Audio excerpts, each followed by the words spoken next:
meditation, studying Bob Proctor, Paradigm Shift, Bob Proctor, letting your paradigm work for you, episode 6.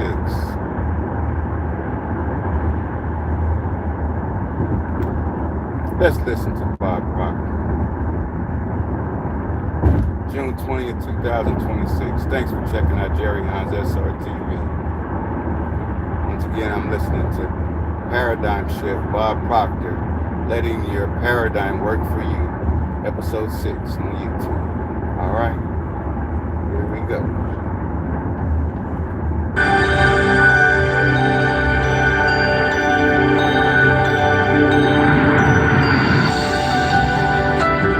Left 2 lanes to take exit 40C on the left to merge onto I-610 West.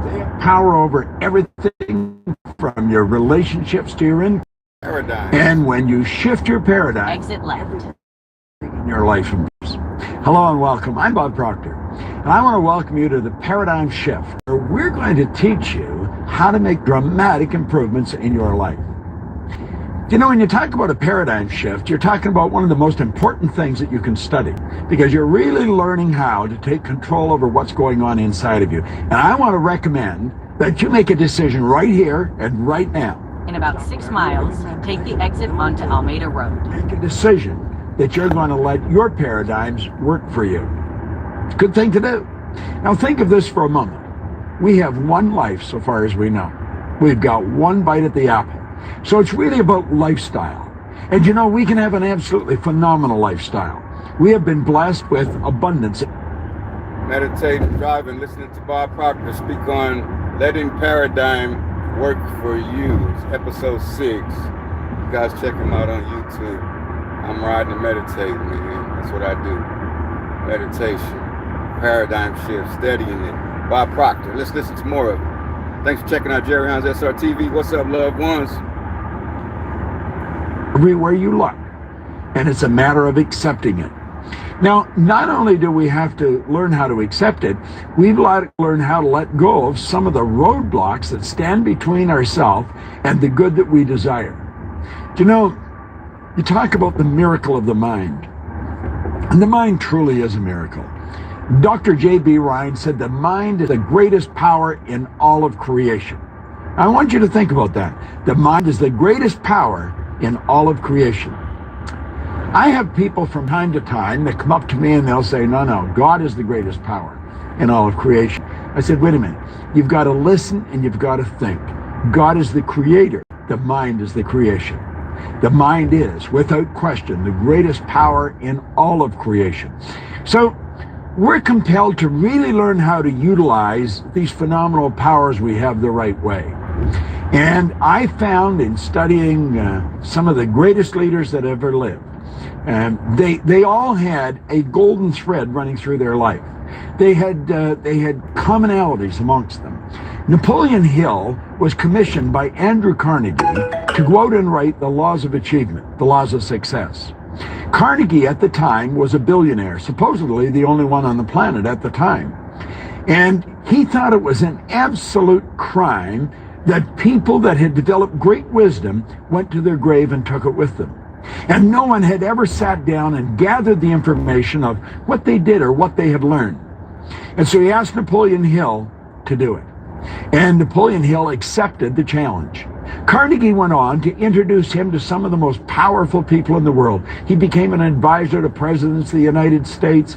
He became great friends with Henry Ford, Thomas Edison, Firestone. And he found that there was one prerequisite if you wanted to win in life. And that was you had to have a major definite purpose. Without a major definite purpose, your life would be sort of wasted. You see, a purpose is something like a compass.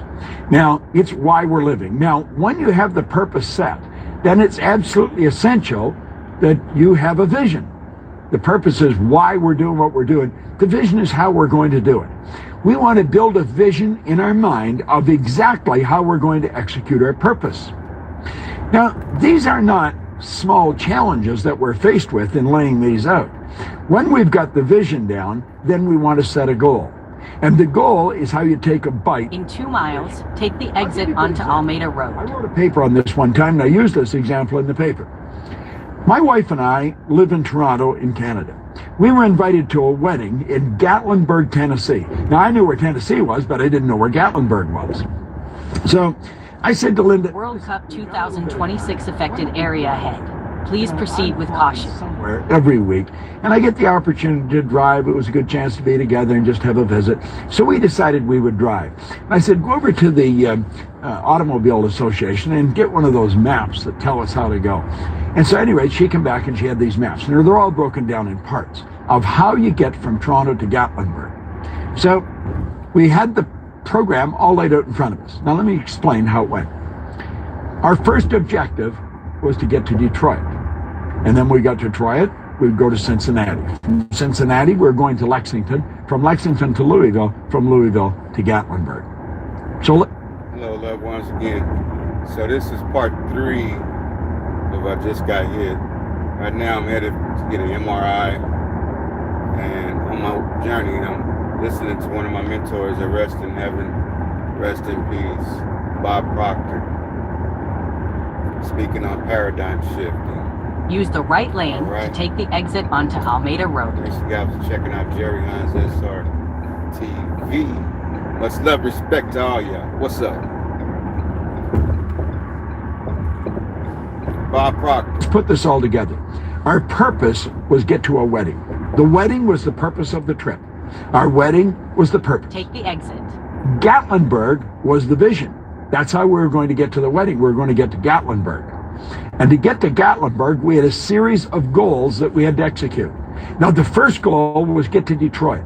We didn't have to worry about Cincinnati or Gatlinburg or anything. As long as the car was headed to Detroit, we watched the road signs, we were headed for Detroit, we were on... In half a mile, turn Now, right. when we got to Detroit, we could forget Detroit. We didn't have to think of Detroit anymore.